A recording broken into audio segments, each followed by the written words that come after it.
This week's episode of the Sportlight podcast, we're going to look back at a speech given by NFL quarterback Max Hall at an Especially for Athletes banquet in 2022. It's a great speech Max gave on drugs, on addiction, and on overcoming addiction, and something that I think is worth listening to again. Enjoy. Welcome to the Sportlight podcast for parents, coaches, and athletes. The Sportlight refers to the time in an athlete's life when they have increased ability to affect the culture around them and the increased opportunity to learn life's lessons through sports. This podcast aims to help parents and coaches capitalize on their athletes' precious time in the Sportlight. The Sportlight podcast is brought to you by Especially for Athletes program. So as I mentioned before, Max and his biceps are going to come up here in a second and talk to everybody. I got to know Max, actually the first time Max and I met was on a golf course when he was playing at BYU. And we went out and golfed, and then he helped me at a little football camp years ago. Did you know that? When you were at BYU? Yeah. Over at Velocity Sports Performance there at the Point of the Mountain. So he was just in his young 20s. And then it was several years ago, he came out and helped us at a football camp. And he was there with Ty Detmer and Mark Brunell and the rest of our crew. And I had gotten to know him a little bit from Brandon Doman, who was his coach at BYU. And Brandon just loved Max and had all these cool stories about Max. And so as I got to know Max a little bit, it had followed what had happened to him. And he'll talk about that, but he had sort of the opposite, or the negative effects of the Sportlight. And I've used his example actually before. Max knows this. If you Google Max Hall on the internet, there's a mugshot of Max that pops up. Yeah, everybody skip page 1. Yeah, go to the second page. Then there's a bunch of great stuff. As I mentioned earlier, Max, when he spoke and told his story to all these athletes, Max and I think we bonded from that experience, because I don't know, very few times in my life have I had a guy's back like I had Max's during that time.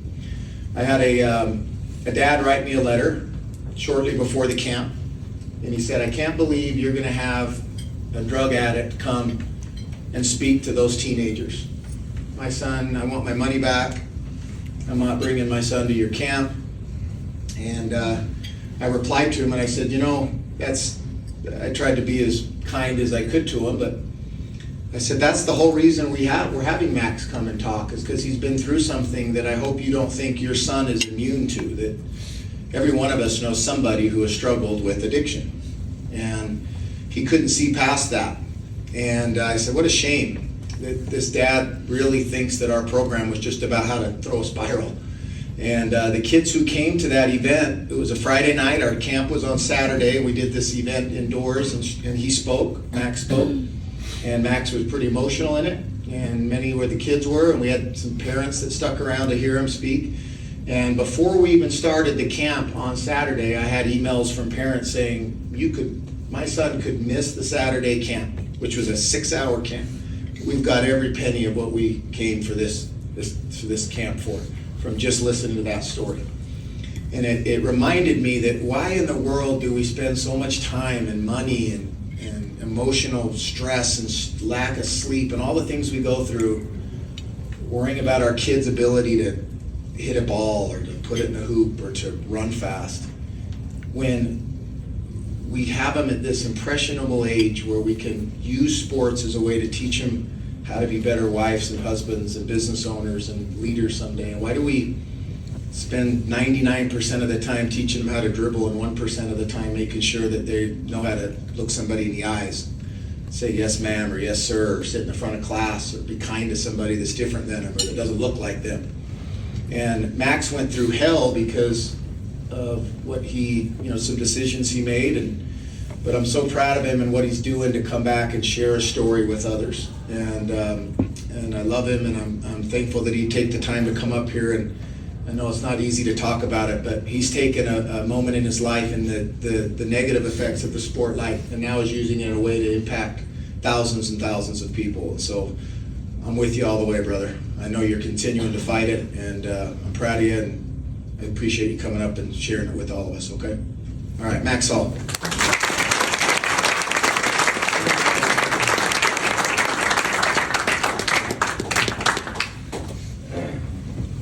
Geez, the pressure's on, I guess. Here we go. First of all, I'm glad it turned into a cheat meal for everybody, eating all that cheesecake, so enjoy it. But thank you, Dustin, for that introduction. I'm super excited to be here. The first thing I have to do, though, you know, I came on a weekend, and we decided to do this, a month ago, and then as it got closer, I go, oh no, Friday's my wife's birthday, Sunday is Mother's Day. So I went to Kenzie and I said, are you sure you want to go? I can go on my own. She goes, no, I'm in. Let's go. So I want to thank you, babe, for being here and sacrificing.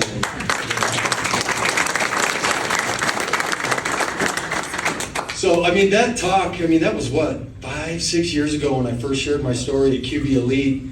And when Dustin asked me to do that, especially right before I got up, my heart started beating out of my chest. I was so nervous to tell my story. I think at that point I still didn't have really the self-confidence. I was dealing with anxiety stuff, and that was the first time really in public that I did that. And so I'm just so thankful it had the impact on those kids. But my story is unique, and I have to own it.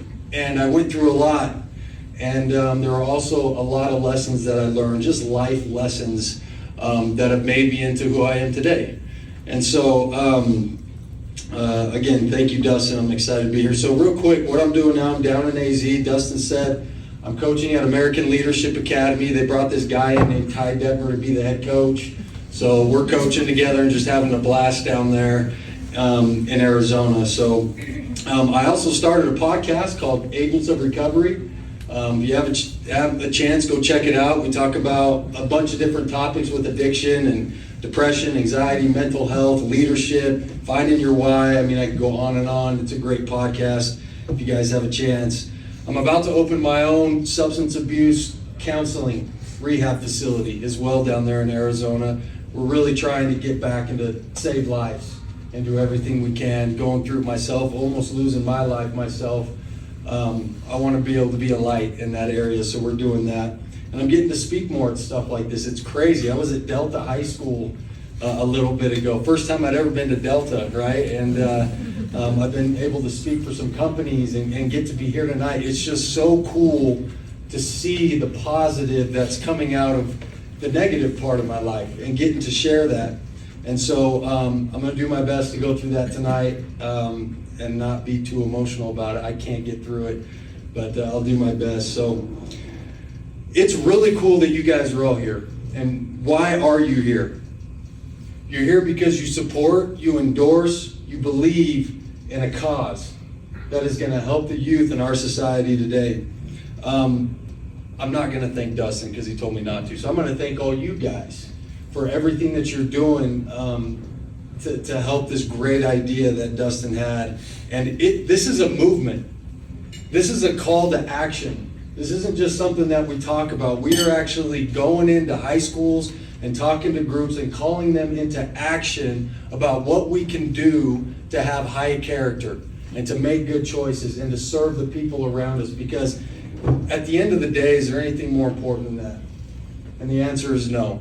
How we treat other people, how we live our lives is the most important thing. Like Dustin just said, who cares if I can't throw a spiral anyway, so why care about that?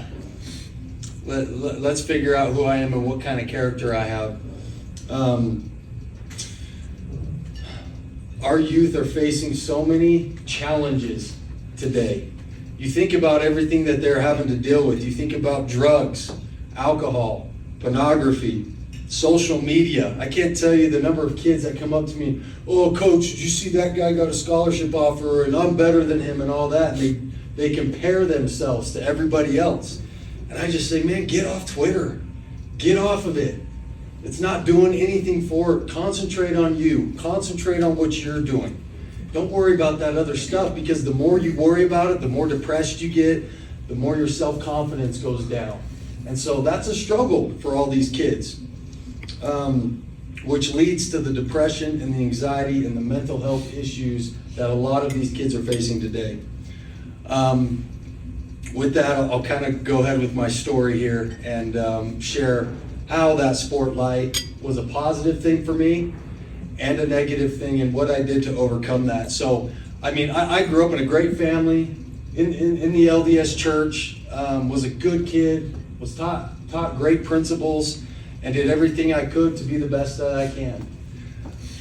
My senior year, towards the end of my senior year, is the first time that I was ever introduced to drugs. And I remember one of my best friends, I'm down in his basement, we're sitting there hanging out, and I noticed some of my buddies going in and out of a room kind of in the back. So I said, what the heck are they doing back there? I'm gonna go check this out. So I walked into the room, and they got all weird, shut the door, shut the door. I'm like, what are you guys doing? And they're like, come here. Well, they were taking these oxys, and they were crushing them up, and they were snorting them off of the dresser. And I said, yo, you guys are nuts. You guys are crazy. What the heck are you doing? No, man, just try it. It's cool. It's cool. Make you feel great. We're just going to cruise and have a good night. Like, no, I'm not doing that. Come on. Finally, I fell. Finally, I said, all right, give that here. I'll try it. And I did it. And there's 3 types of people in this world that come to opiates. Number 1, it makes you sick. Number 2, it makes you fall asleep. Number 3, guys like me, that was the best feeling in the world. I felt like I could take a deep breath, and all the stress and everything that I was going through as a high school kid just went away. I didn't get addicted to it at the time, but it's important to understand the first time that I was introduced to it was in high school and what that did to me later. That's really important to understand. So after high school, I went to ASU, went on a mission, came back, decided to transfer to BYU. Had nothing to do with football. Had to do with everything of getting out of a bad environment at ASU. They were the number 3 party school in the nation at the time. And I remember having a conversation with my dad, like, if you go back there, what path is that going to lead you in your life? So I said, you know what, I'm going to go to BYU. One of the best decisions of my life, to go to BYU and be surrounded by the people that I was around. I am in a great Sportlight. And I thought I did a pretty good job of not only playing quarterback, but giving back and being in the community, representing not only a university, but representing a faith. Like, that was a big responsibility. Lucky for me, I had, in my opinion, the best quarterback coach that you can have, and that's Brandon Doman. Brandon Doman is a part of this and supports E4A, and I was lucky to have him. He gave me all the self-confidence in the world. He was always telling me that, we were talking about it earlier, he was just saying, Max, you can be as great as you want to be. You can be as good as you want to be, and you got it. He pumped me up on the field, and it was just amazing the relationship that I had with Coach Doman. He also taught me how to be competitive and to be tough. And I felt like as a football player, I was pretty tough. I'm gonna kind of puff up my chest here a little bit, all right? I was a tough football player, even as a quarterback. I would hang in there, I would take hits, I would deliver the ball, and then I'd talk trash to the defensive lineman that hit me. That's just how I played. I loved the game of football. I had a passion for it. There's not a better sport in the world, in my opinion, and I embraced that. I remember this one time, it was the bowl game my senior year. I took a shot. I tried to step up in the pocket and do that, hold on to the ball, throw it, and I took a shot. Tore my MCL, bad bruised ribs, and so I'm on the ground and I got blood coming out of my mouth, and I'm like, oh, and I get up and I look over to the sideline, and Coach Doman looks at me and he's like, are you okay? For whatever reason, that ticked me off. It ticked me off that he asked me that question, and the G-rated version of it is, I said, shut up and give me the next play. All right, come on, man. And he's like, okay, whatever. Next play, I threw a touchdown pass. And that's kind of how things went for me, man. I had success. I was doing well. I was living right. Things happened to me in my career that I realized I was so blessed to be there. And the experience that I had at BYU will be some of the best years of my life, and I will always remember that. I got an opportunity to go play in the NFL. Went back home to the Arizona Cardinals and got to start games as a rookie. I eventually suffered 2 really bad concussions, knocked out cold on the field. And I just wasn't right. And I'm sure some of everybody, a lot of people in here played football. You know what a concussion feels like, and the depression and the fogginess and everything that goes along with that. So I kind of got really depressed at the time. For the first time in my life, I felt depressed. It was weird. I didn't really know how to handle it. I'm forgetting plays. I remember they kept playing me, and I'm forgetting plays at the line of scrimmage. And I just felt like I was going downhill. I think it was about week 7. I was in the game, took a sack fumble, and I reached out for the ball to get it. Someone dove right at my shoulder, and it dislocated my shoulder.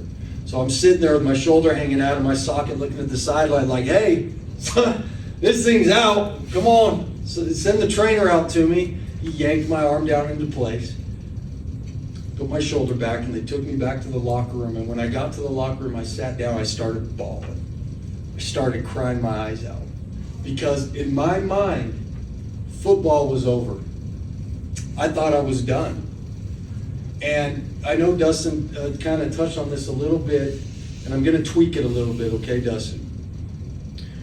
People say, hey, football's got to be something you do, it can't be who you are. But the reality of it is, when you're so passionate about something and you work hard at something, it becomes part of who you are.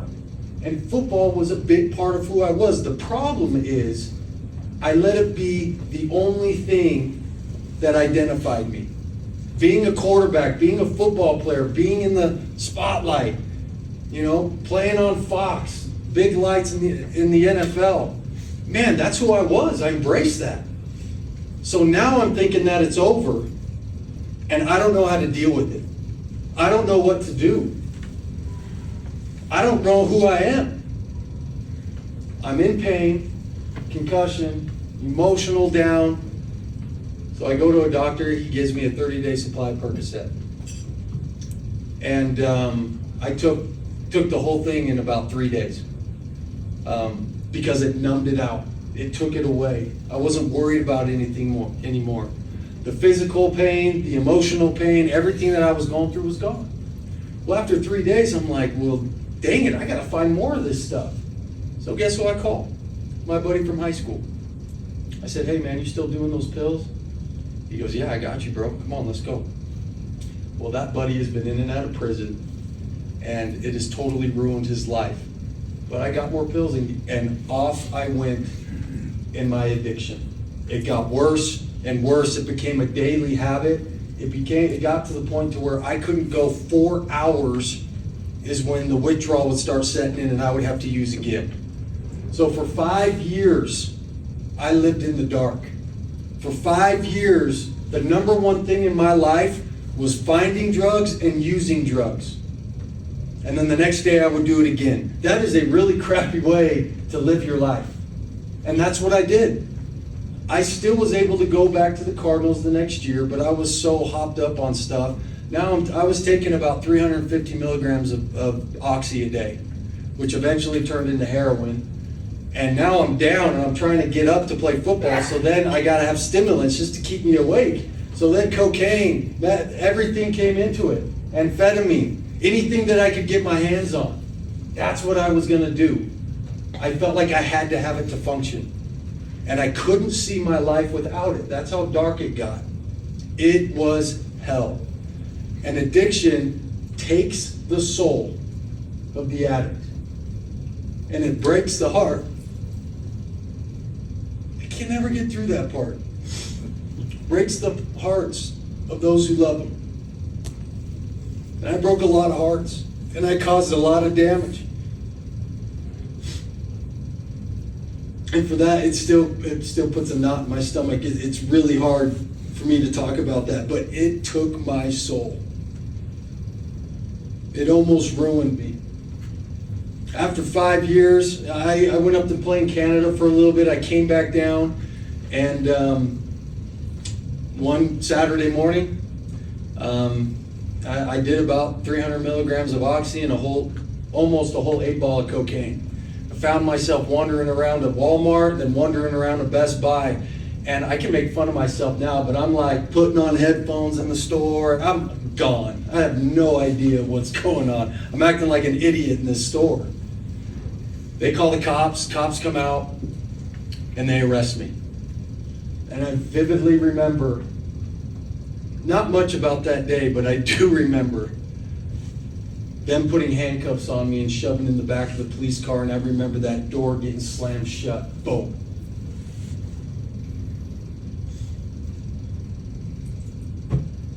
Here I am sitting in the back of a police car with my hands cuffed, thinking that's it. I'm done. I'm going to lose my family. I'm going to lose my friends. No one's going to want anything to do with me anymore. I'm a drug addict. Just got arrested. Cocaine and paraphernalia on me. You kidding me?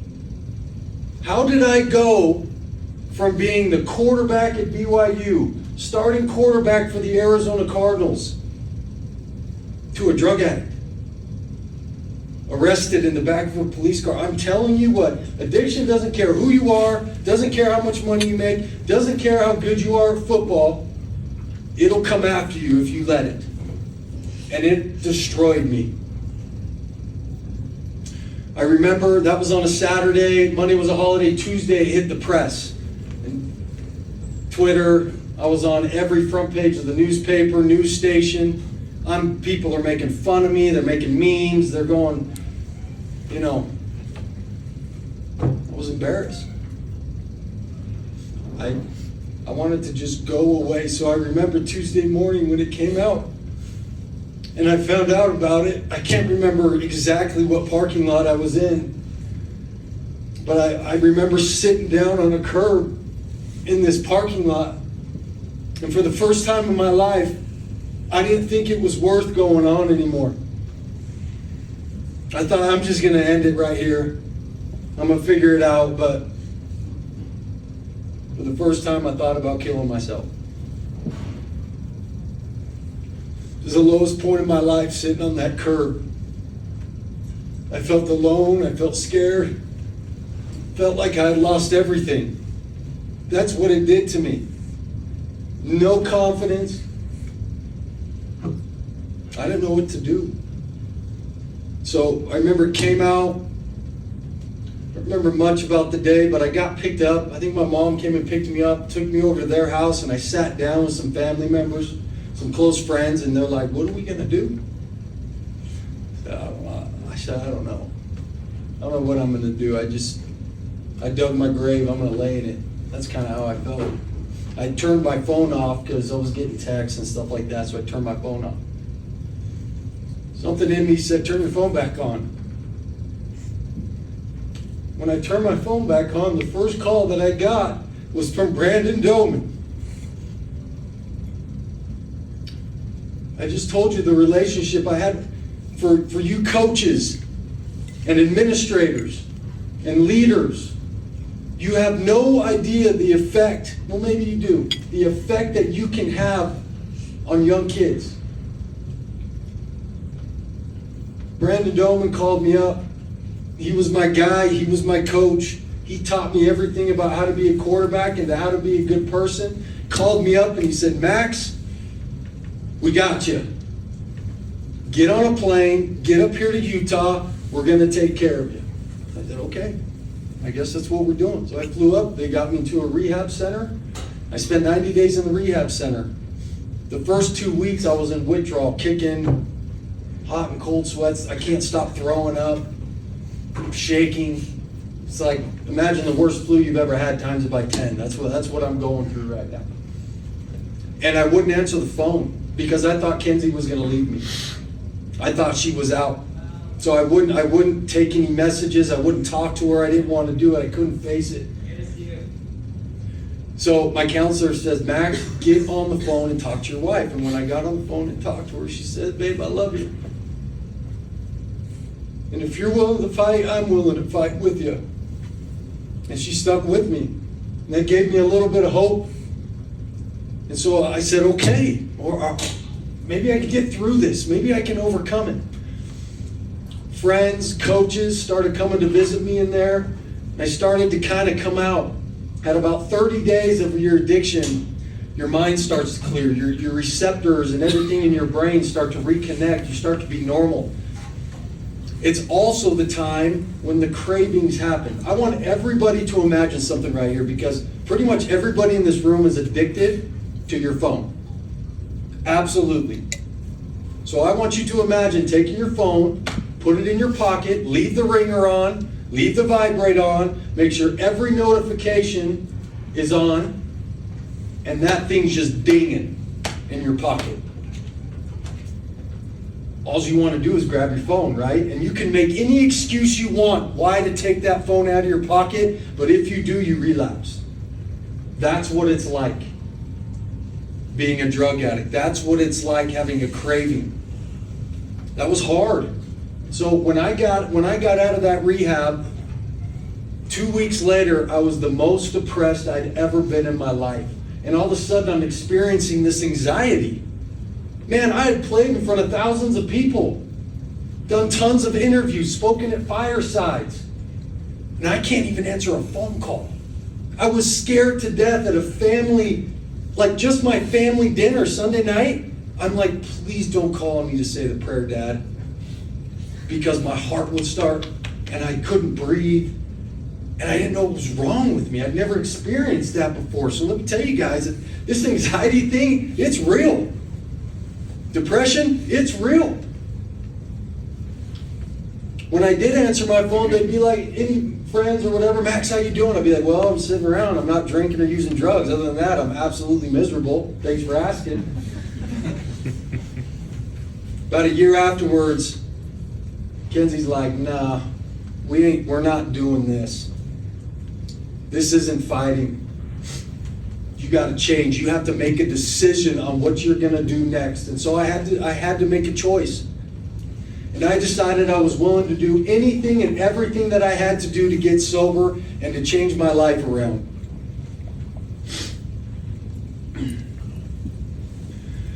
This anxiety thing that I'm talking about, I'm going to give you a good idea. This is actually from Kenzie, and this is awesome. This explains anxiety. If you've never suffered or you've never had anything, let me explain it to you. And I want you to think about these high school kids as I do, because this is some of the things that they're going through. Having anxiety and depression is like being scared and tired at the same time. It's the fear of failure, but no urge to be productive. It's wanting friends, but hating socializing. It's wanting to be alone, but not wanting to be lonely. It feels like everything at once, and it feels like you're numb. Everything is happening, but you're numb to it. You can't function. And that's how I was, and that's how a lot of these high school kids are. That's one great thing that I have about a coach. X's and O's are great. And me and Dustin could sit up and draw plays at 2 a.m. all night long. But the best part about my job is mentoring these high school kids, is coaching them and teaching them to have high character, to make good choices, and to serve the people around them, to help other kids. That's what it's all about. That's what E4A is all about. So I love what we're doing here. Like I said, this is a movement. This is much needed. Hopefully you guys realize how many kids are struggling with this. Having been at the point where I thought about suicide, I can't remember the stat, Dustin, but there's a lot of kids out there committing suicide. Why? What are they going through? What's going on at home? What's going on with their friends? Do they have somebody to talk to? Do they have a coach or a mentor or somebody that can help them? That's what we're trying to do, right? That's what it's all about. We're going to teach these young men and young women how to grow up and how to be successful in whatever endeavor they go into in life. We got to get them there. And it's people like you in this room who believe in this that can make a difference. It's a lot of it is mindset. I had to change my mindset from being a victim of addiction, okay, into being a leader and to stand up and to own my story And maybe I can use that to affect the lives of others. So these kids, when they come to me and have these problems, I can call their bullcrap all the time. I'd be like, nah, give me that, let's talk about this vape pen that you got. Let's talk about this that you're doing. Let's talk about how you're addicted to your phone. You can't stop watching porn. I deal with it on a daily basis. And I do my best to help them. Having been through it myself, I wish I'd have had somebody in high school teaching me this stuff. Maybe I would have never used that drug. Maybe I would have treated people better. Who knows? But I didn't have that. We're trying to give kids that. We're trying to train the coaches and everybody how to handle that. The kids that are doing great, how can you help others? But here's the thing. Even the kids that seem like they're doing great, they have issues too. They're struggling. I never thought I would ever be a drug addict. I never thought something like that would happen to me. Raised in a great family, went to BYU, playing in the NFL. Yeah, it can happen to any of us. Any of us. And I hope you guys all understand that it can happen to any of you in this room. You go get a surgery, they give you Percocet, off you go, if you're not careful.